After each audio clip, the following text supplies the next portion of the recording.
Here at Vibe Science, ultimately, we're here to empower you to your best self. It's about mind, body, and energy. And you know what? When you work out a lot, when you're eating a healthy diet, it's hard to get enough sodium. It is one of the most important factors in hydration, and hydration controls so many variables of how we feel, how our brain thinks. That's why we're proud to partner with Warrior Salt. Hey, we like to take the BS out of stuff. This is no bullshit, just electrolytes, straight fruit powder and salt, the real deal. I love this product because it's simple. Sometimes we get overcomplicated in the supplements we take, but all I know and what I've learned and the science has proven is you have to have enough salt for that balance of hydration. This stuff mixes really easy with water, as you see. You got to be watching the YouTube to get the full effect of this.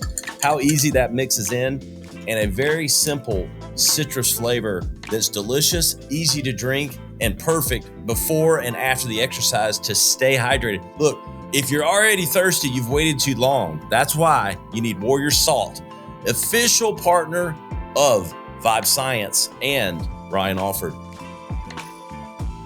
Delicious and will keep you hydrated all day long. We live in this world where we're tired and hungry, and it's because our gut bacteria are tired and hungry. And I don't think most people realize the connection. Your gut bacteria are living inside of you and helping you make decisions every single day. And if you keep them hungry and you keep them sad, they're going to make decisions in that way. So anything that is ultra processed is not food for the gut bacteria. And so there are people who eat zero vegetables, very little fruit, and little to no fiber. And that's the majority of the American population. And then we wonder why we're so inflamed, we're so sad, and we're so hungry all the time. When you eat the right foods, you take care of your mind, you take care of your body, you want to do bigger and more things. So I think that for me, I just wanted to do something bigger. I wanted to contribute something more in my line of interest. This is Vibe Science, a top 100 wellness podcast presented by the Radcast Network, breaking wellness barriers and making health truly personal. Here are your hosts, Ryan Alford and Chris Hansen. Hey guys, what's up? And welcome to Vibe Science. And you know what? As the host, I get to choose whoever I want, whatever I want. When someone radical hits my radar and I know it's going to bring value to our audience, we just tee it up. And Dr. Amy Shah is that. What's up, Dr. Shah? How are you? Thanks for having me. That's a great intro. Hey, I'm so effing hungry. Immediately caught my attention because you know what? As a big guy, I'm always effing hungry. And but then I'm like, okay, I went down the Amy Shah Instagram rabbit hole and was like, I like what I'm hearing here. And so I'm just pumped that you're on. Look, in business, it's uber important that we're healthy and we're happy, and food plays such an important role in all of that. I think it's important, and I think there's a lot to learn, and I also think you can share a lot with how you've kind of grown your personal brand. So I think there's a lot of angles here that I'm excited to get underneath. Business and food have so much close relationship because the dopamine that you make in your body is made in your gut. There it is. Is that why I'm always happy sometimes when I eat, but it's temporary? It's temporary, exactly. But it can give you the motivation to do something big, depending on what you're eating. That's right. Well, let's start from the beginning, Dr. Shah. Let's give everyone a little bit of your background leading up to your book and, you know, kind of your mantras. Food is mood. Let's give everybody a little bit of the Dr. Shah story. I came to the U.S. when I was 5 years old with my family, and everyone in my family, including my dad and my grandmother, were diagnosed with type 2 diabetes in their 30s. And at the time, it was devastating because they knew they weren't supposed to eat sugar and desserts, but they didn't know how to control the cravings. And I didn't understand how food creates mood, disease, desires, motivation. And when I learned how much it plays a part in that, I had to talk more about it. Where where did your passion, it obviously originated with that and the power of food, but like, did all of that originate in you following the doctor path? I mean, you've got an interesting story, being born and raised in the U.S., but having, a different perspective growing up. Like, did all of that fuel your energy in becoming a doctor? Yeah, Ryan, I think about it now, and I think about dopamine. So dopamine that's created in the gut mostly, it motivates you to do something bigger or to go for a goal and so all of us in business and medicine and rely on dopamine.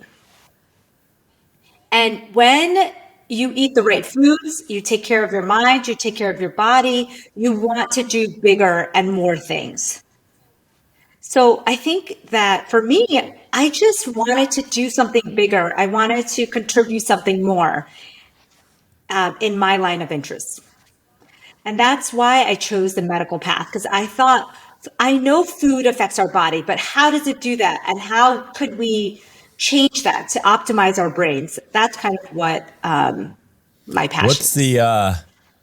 What was the belief behind the I'm so effing hungry? Just because we're always all like that insight that we're always all hungry, but we don't know why. We live in this world where we're tired and hungry. And it's because our gut bacteria are tired and hungry. And I don't think most people realize the connection. Like, your gut bacteria are living inside of you and helping you make decisions every single day. And if you keep them hungry and you keep them sad, they're going to make decisions in that way. And they literally rule our minds. So I think I wanted to shed light on that. I wanted people to know, like, hey, you can make yourself happier. You can make yourself healthier, more satisfied, control your cravings, if you can understand this. So talk to me about some of the principles in the book then. So how do we, obviously we're going to for everyone listening, we're talking to Dr. Amy Shah, author of I'm So Effing Hungry. We'll have links to the book and everything else for everyone to go read the full journey and how to stop being so fucking hungry. But Dr. Shah, what are some of the principles in the book at a high level that you've uncovered and that are part of the kind of the story? Number one, the way we eat and live today is making our gut bacteria sad and hungry. The default is depression, anxiety, cravings, hunger. Because the food that we eat is not real food. It's food like substances, and that does not feed gut bacteria. So anything that is ultra processed is not food for the gut bacteria. And so there are people who eat zero vegetables, very little fruit, and little to no fiber. And that's the majority of the American population. And then we wonder why we're so inflamed, we're so sad, and we're so hungry all the time. So first things first, I tell people to recognize what an ultra-processed food is so you can start eating less of it. An ultra-processed food is any food that you could not recreate in your kitchen or any kitchen. Doritos. Damn it. M&Ms. Oreos. These are things that you couldn't make a homemade version.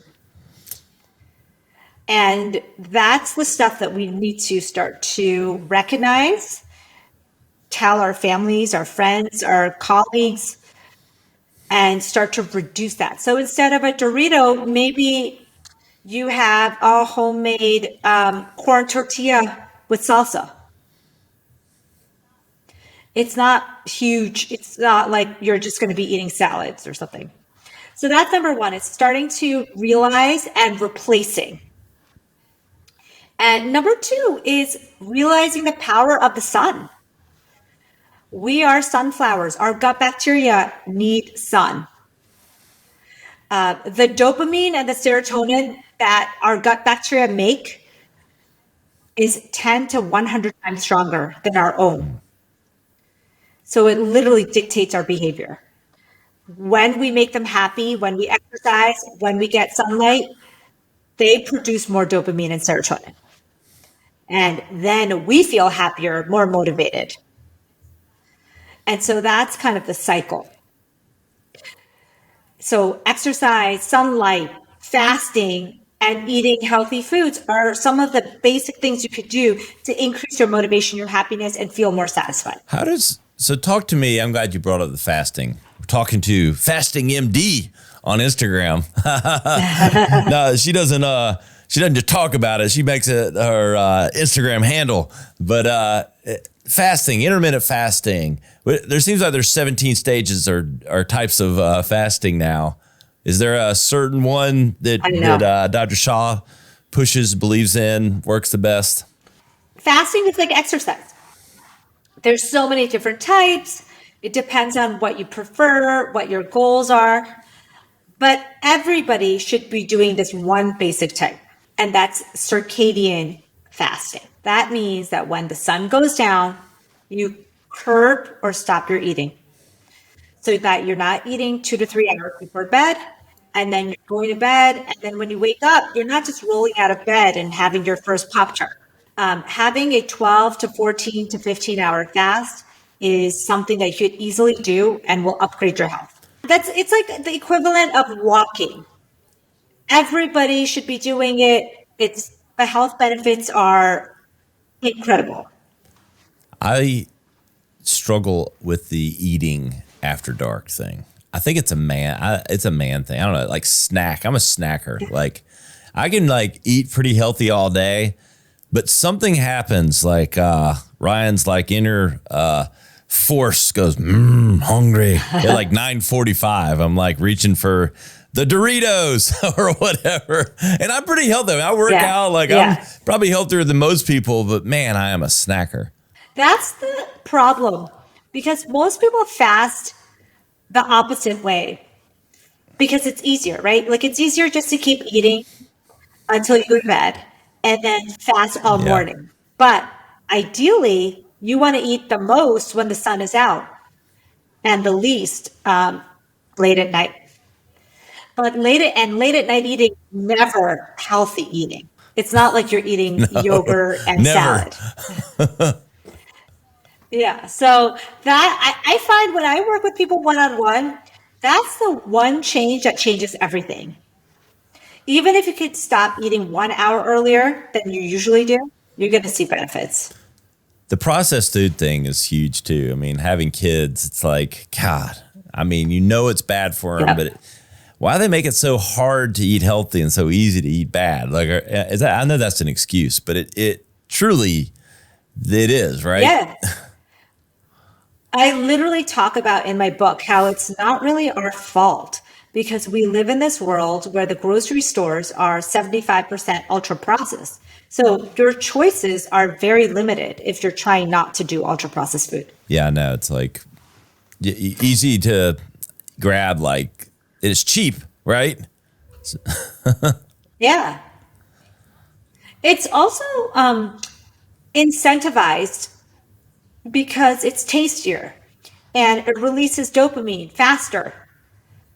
And then we want more of it. When you eat an apple, you don't get the same dopamine burst. So things in nature are just not built to be as addictive. Just like, Instagram and gambling are distractions from our goals. That's the same thing as ultra processed food. It's distractions from our goals. I love that analogy. It's very true, and it's like they're easy to get in front of or to be distracted by. But what do you do, or how do you work when you work with people? And so maybe some of the tips for your book of like, how do you start to flip that switch? Is it just kind of like what they say with how you eat an elephant one bite at a time? Yeah. So if you think about it, alcohol, gambling, social media addiction, porn addiction, It all uses the same dopamine pathway that processed food uses. So the same way, it's very difficult to quit alcohol or drugs or gambling. It's really hard to quit processed food. Some people can go cold turkey. Other people, need kind of a wind down process. We live in a world where it's socially acceptable to be addicted to processed food. It's like how cigarettes were. We don't blink when you see people drinking a Frappuccino, then having, Doritos I'm literally addicted to processed food all day long. And it's the same thing. It's going to come out soon because research is mounting that these foods are creating diseases, early death, depression, dementia. And so not only is it making us effing hungry, it's making us depressed and really taking us down as a society. One thing you can easily do to upgrade your life is change the way you eat and live and move. What do you tell people? Is it just, if you start fasting, it's funny when I've fasted that you do take away some of the cravings because you aren't as hungry. It works almost in the opposite way than you think. Like at first, first time you do it, maybe that first, I don't know,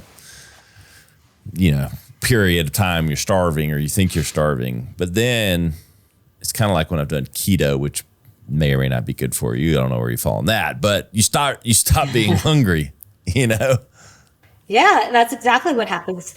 Intermittent fasting actually calms your cravings. Just like sunlight, I will tell you another tip. Natural light calms cravings. Things like eating nuts with things with high omega-3s calm your cravings. And so there are things you can do to turn down the volume of your cravings so then you can shift your nutrition. It's funny. I was reading like a stat from your thing. You talked about it, like the serotonin and all that. You think of it as being like in your brain, but like you said, it's happens in your stomach, in your gut. Like, we think that maybe because where the synapses fire, that's where it starts, but it's obviously being triggered elsewhere. Yeah, it's like serotonin and dopamine. We always think of it as happiness hormones created in our brain. But I wanted to shed light on the fact that if you want to be more motivated, you want to be happier, more satisfied, you have to change a few other things. What's the biggest thing, like when you work with people, maybe individually, what do you see that is it start with the food? Like, obviously the food triggers these things, but is it usually something more traumatic maybe than life that then triggers the eating bad? Like, is it the chicken or the egg, or like, where does it all start? Well, we're finding out now that pregnant women wire the baby's brain. So if you crave a lot of unhealthy foods, it could be from your dad and mom's genes passing down. So in the last 80 years, we have become so much more unhealthier. Because when we don't eat good foods, our children don't eat good foods, and the wiring gets passed down. It's like trauma.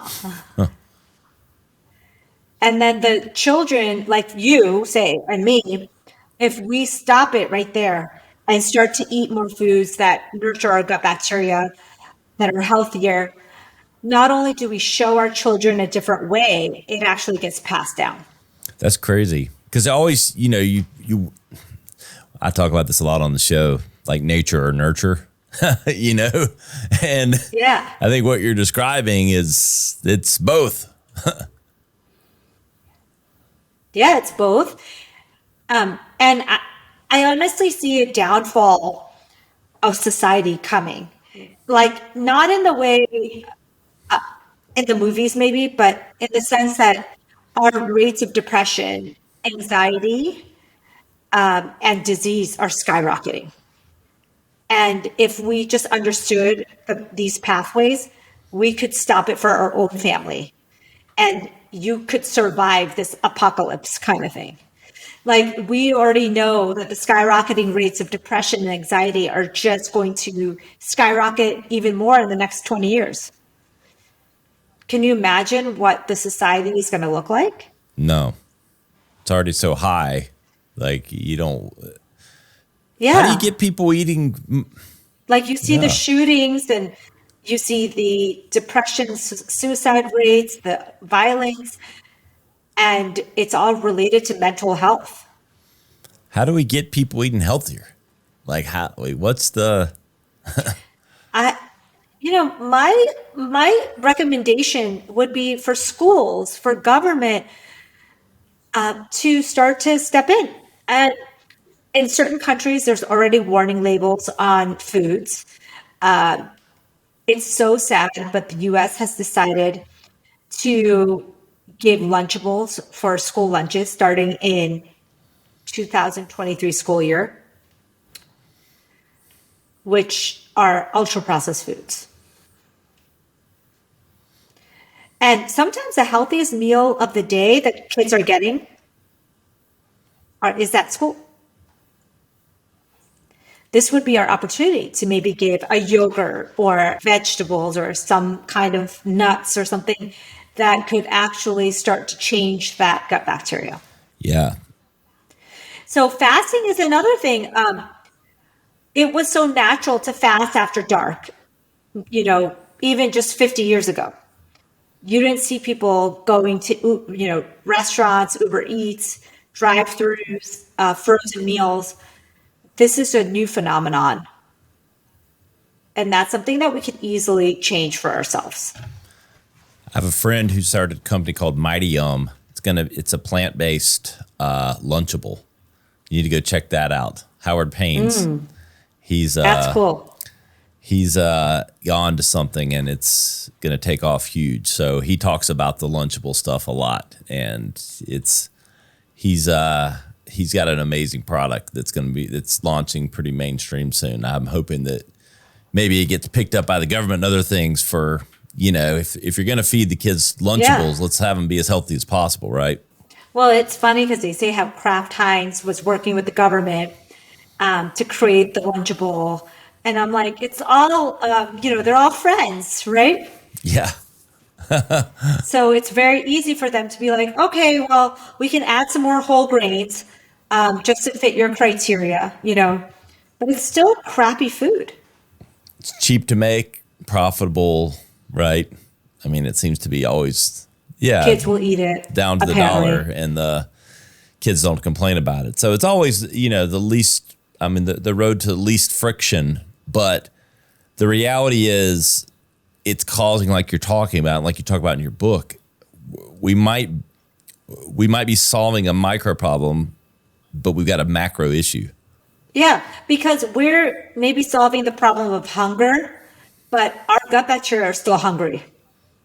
And when they stay hungry, they're going to create bad outcomes. There you have it. So talk to me about some superfoods. What's in the Dr. Shah superfood category?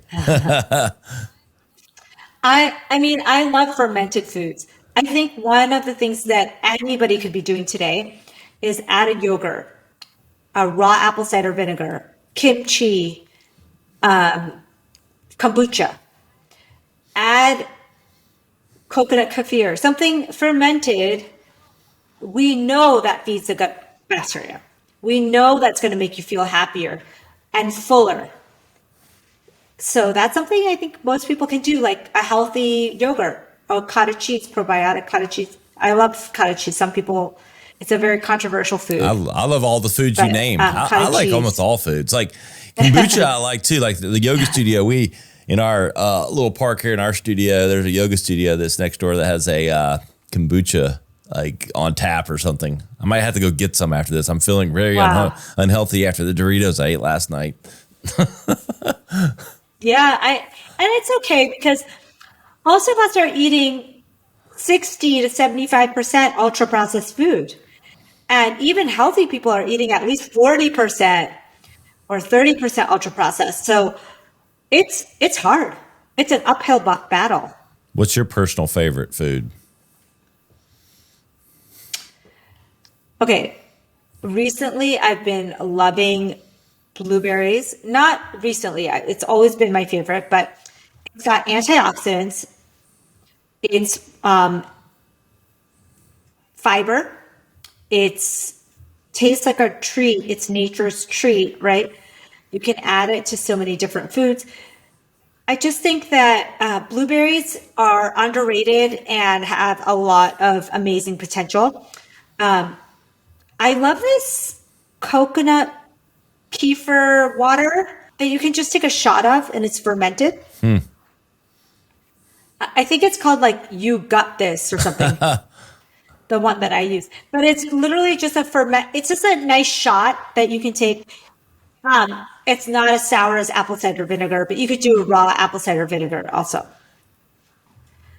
And I love dark chocolate, and that's a polyphenol antioxidant, really good for you. How's is frozen food okay? Like if you go to the grocery store and you're making a smoothie, is like frozen fruit still okay? Yeah. In fact, frozen fruit is one of the underrated foods. What you don't want to do is get the frozen dinners. Those things are one of the worst things you could put in your body. Even though lean cuisine sounds so healthy, but the additives that they put in there are just through the roof. Or like the mean cuisine. Yeah, exactly. Like I wish people knew that there are simple things that you could do. So instead of making the pasta bake from lean cuisine, just it takes the same amount of time to make the pasta. Yeah, that's what I have a lot of unhealthy things, but I've stayed away from the lean cuisines mainly because I just try to stay away from anything too lean. But it's how about like meat though? Like when we're going down this path, I think there's a lot of people, meat in general. So that's not processed. Yeah. But where do we fall on the meat scale? So I've been in this world of research, and I really feel that the more food you can eat that's unprocessed, the better. If it's lean, if it's fresh, if it's not full of additives and chemical, that's always better than picking the processed food. So like, for example, when people came out with these highly processed vegetarian burgers, I get it. You're trying to get people to eat more plants, but that's not the way, because you're basically telling them to switch from eating a pure non-processed protein to an ultra-processed protein. So in my mind, I say, okay, I don't believe in high meat only diets, but I don't think that there's anything wrong if you prefer fish or eggs or small amounts of unprocessed meat. It just shouldn't be your only food. Like, I don't believe in carnivore being healthy for you. Well, you got to make longer term decisions of what you eat, right? So you stop being so effing hungry. Like you can only do. Yeah, exactly. My thought is, if you can control your cravings for food, you can control your cravings for anything.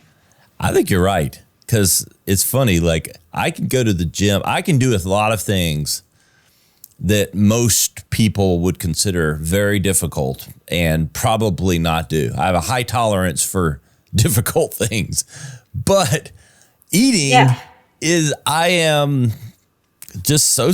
Like, I mean, I have my moments, but I mean, I know it can be better. It's like anything. It's a muscle, right? Like as you start to learn. So say after this, you start to make some changes. It only takes 3 days for the gut to start changing. And all of a sudden you're going to have new cravings, and it's going to be easier. And exponentially after that, 3 days. And I still have my days. I still have, full on cheat days. but they're just less frequent. And I'm able to keep a healthier physique longer, without going on these like big diets and then go off the wagon, on the wagon, that whole thing that Americans are just known for that. I think it's, well, there's so many fad diets, fad this, and like it's the trends, right? We're the trend nation of the up down. Exactly. And following what you think is best. And there is a lot of voices out there, let's just say that, so it can be confusing. Very confusing. And let's put it this way.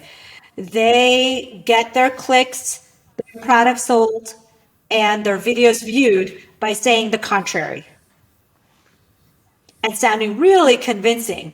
And so the wellness world has become so messy. You don't even know what's right anymore. Yeah. That's the truth. So Dr. Shah, if everybody wants to get less messy and keep up with everything you're doing and work with you or learn from you, how do they do it? So I have this new book called I'm So Effing Hungry. It's available on Amazon or everywhere books are sold. I'm also at amymdwellness.com and at FastingMD, as you mentioned. And I'm very prolific in that arena because I think it's a nice way to get the message out there. I love it.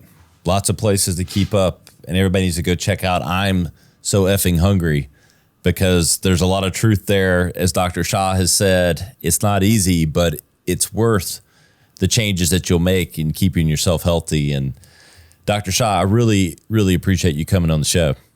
Thank you so much for having me. It was fun. It was fun.